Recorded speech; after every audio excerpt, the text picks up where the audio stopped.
You've got mail. Yes!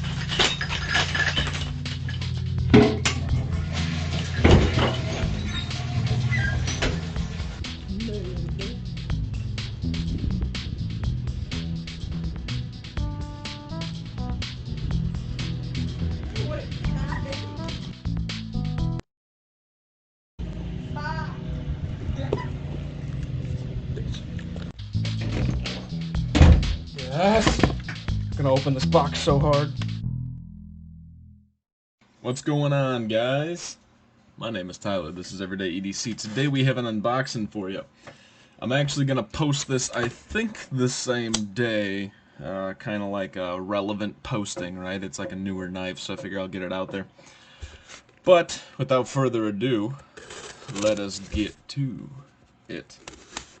Yeah, couldn't make that one work. My unboxing knife for today is the Razzlecliffe. No particular reason, other than the fact that it was the closest thing within reach. My son was in here with me, and then he just shut the door and walked out. So therefore, I don't think he wants any part of this unboxing today. Which I don't know why, because this one I'm more excited for than I have been in a long time. This obviously is a Wii. The reason I am excited for this one is that I absolutely love the designer. I think the designer of this knife comes out with just such classic but just fantastic designs. I'm basically, like, this is one of those that I have such high hopes that it'll make it into my normal rotation, which usually means you guys won't see a review for a while because I'm too busy carrying it and not worrying about reviewing it. But we'll try to get the review out if that's the case. But we still got to get it in hand. So here's the pouch. Here's everything that comes in the pouch. They're really marketing this Isham Designs $340. It comes with a free Civivi, but it's $340 in a knife that you probably wouldn't carry otherwise. I mean, it's cool. It even has like bare knuckle vibes, like the way it looks, but no, I mean, not for $340, guys. I don't know. I haven't felt it, so I can't be like, yo, it's no good or it's good. I just know that in my mind, I don't put the value at $340 for it. Ooh, I kind of get that orange peel texture now. So this, ladies and gentlemen, let me get the name right, is the Esprit. Yeah, Esprit, not E-Spirit. I always thought it was E-Spirit. It's Esprit. Or Esprit, whatever.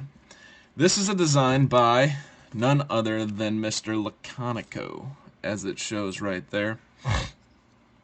Really, really nice texturing on this titanium. I think this is orange peel. I think, and it just feels really good. That's super cool. I think this is my first time actually experiencing. Ooh, they did the pocket clip in orange peel. They recessed the pocket clip and have flat screws. So this is what I'm clamoring about when I talk about like the Civivi, CJRB. Like they just kind of throw it on top.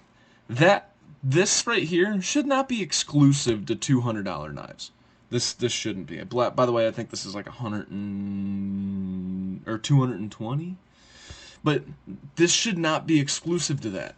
If you're trying to up your game and up your game and up your game, why is that like one of those things that you refuse to do sub $100? Like Civivi. Do I have one laying around? I mean, this is a bad example because this is stainless steel frame lock. I don't expect it on this. But Civivi does this where they don't recess the pocket clip, but they do use flathead screws.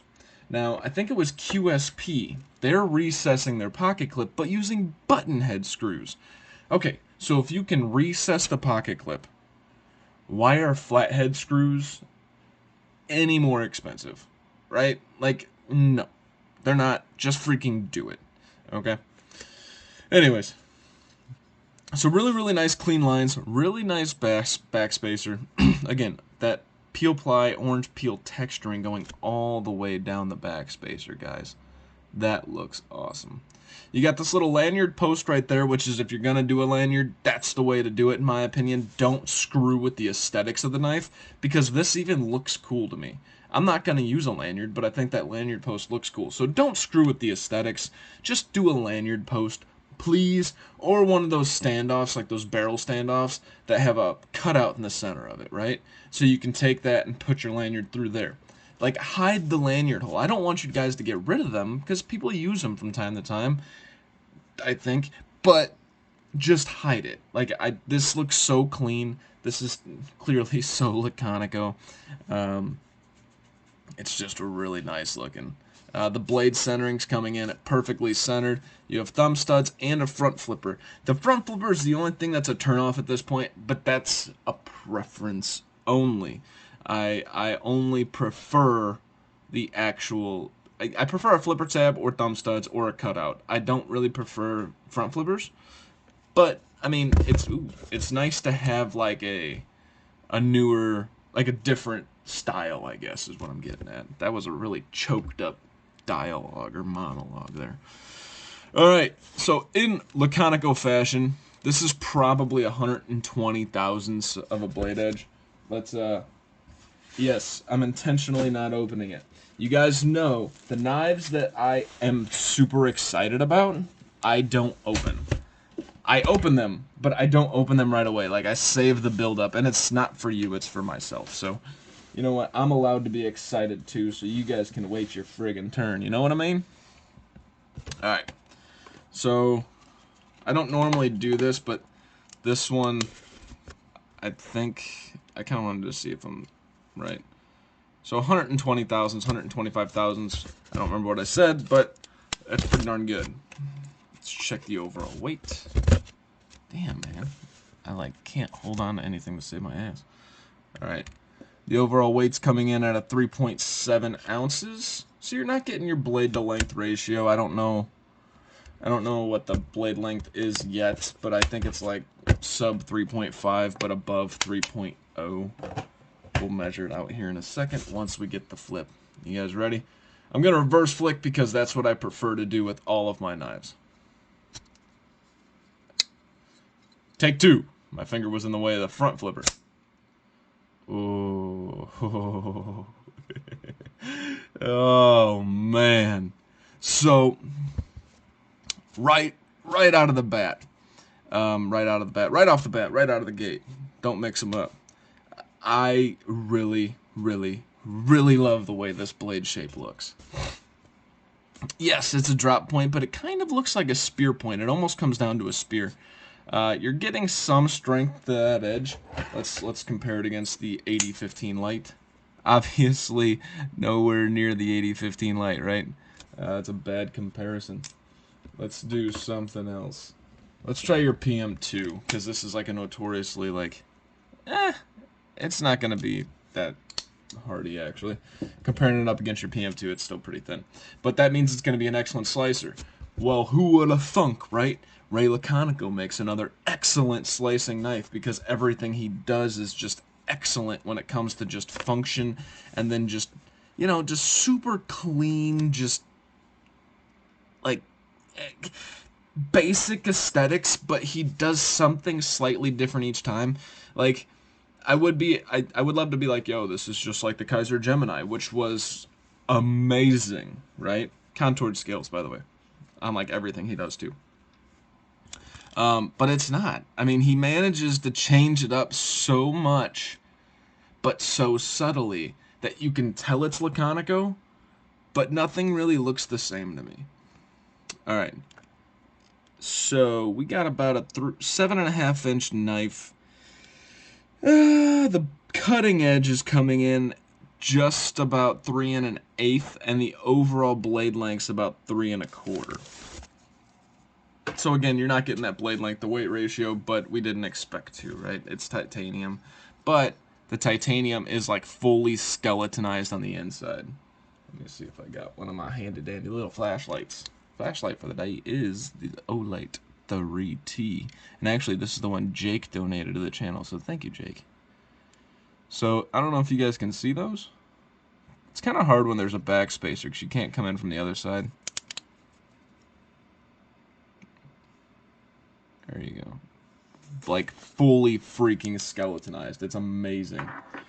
Oh, this is so nice. This is so nice.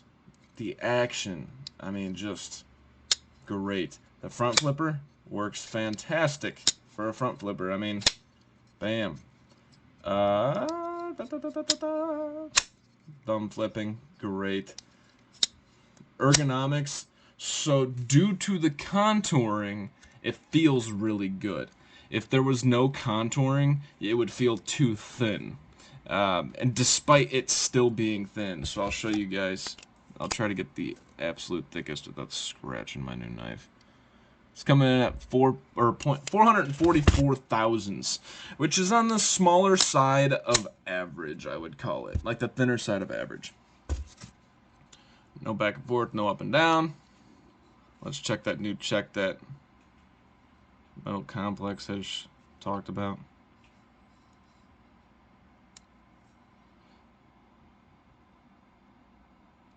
I don't feel any pivot play, but there was like a slight clicking and I couldn't figure it out. I think it was the lock bar. But like it wasn't in the pivot. I could feel that it wasn't there. I just couldn't find out where it was. Okay. Oh my goodness, guys. This is something else. Easily going to make it into my rotation, potentially, like, you know, after I carry it. Sometimes when I get something new, I'm like, yo, it's a forever knife. And then like I'll carry it for a day or two and I'm like, it's okay. Right? I don't want that to happen with this one. So I don't want to be like, this is a forever knife, but I can already tell this is going to make it into my want to carry rotation, and then we'll see if it lasts, right? This reminds me probably, if I had to rank it just on first impressions, I mean, I have my Wee Malice, I have the Wee Thug, I have the Wee Roxy, which I really, really like, but I acknowledge has a lot of flaws. This one is like the opposite. I really, really like it, and I don't see a flaw yet. It's just that good. It's super, super, super nice. Super clean aesthetic, too. Oh my goodness, is that clean. That is nice. Let's get a quick cut test,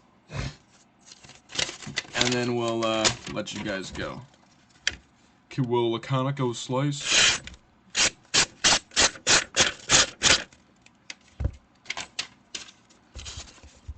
It will not slice. This knife is trash.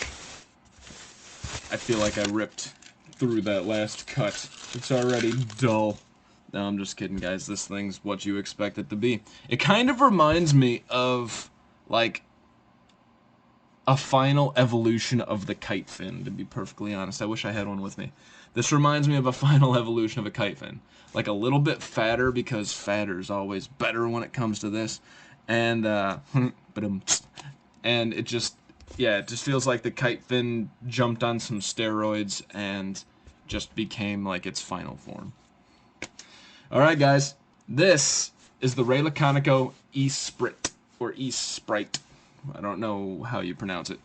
Very, very cool contouring, orange peel texturing, full titanium, lock bar. Is there an over travel stop? There is an over travel stop with a steel insert, I believe. I can't tell. I mean, there's a steel insert, but I can't tell if it. Yeah, it rides over the top. So there's a stainless steel insert too, a hardened steel insert. Bearings. M390, I'm guessing, but hold on, or it might be 20 CV, which is the same thing, but let me get this right for you guys. Yeah, so if you look right there, I don't know if you guys are going to be able to see it. Where's my, right there. It's at a certain angle you can see it, and I can't even see my camera, so I don't know if I'm doing you guys any justice, but it's a CPM 20 CV, so basically M390. Pretty much the same thing. And yeah, this is awesome. Alright, guys, my name is Tyler. This has been Everyday EDC. You guys stay sharp, stay safe. Have a great freaking day, guys. Thank you so much for watching. Yeah.